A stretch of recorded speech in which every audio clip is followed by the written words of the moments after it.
Haben sie schon, das geht so schnell. Jetzt geht's mit der Puppe auf die 80-Meter-Strecke. 85 Kilogramm wiegt das gute Stück. Und dann geht's einmal 40 Meter hin, 40 Meter zurück. Bleib, Valor, väga hea! Mit Musik geht alles besser.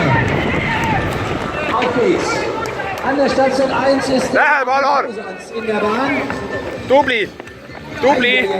Hier ist was los. Dubli! Posans und Alor Kesperold aus Estland und Deutschland an der Station 1 und an der Station 2.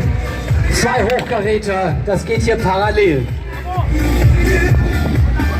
Alexander Meyer hat jetzt gleich die 80 Meter geschafft. Er legt das Scott-Atemschutzgerät ab und dann durch den Tunnel. Herbert Krenn kurz hinterher abliegen und in den Tunnel. Das wird nochmal knapp.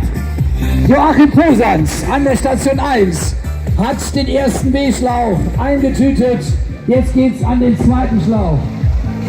Rein in die Kiste, noch ein paar Meter.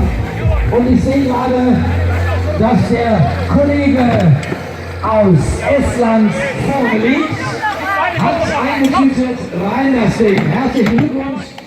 Allerdings heißt das nichts.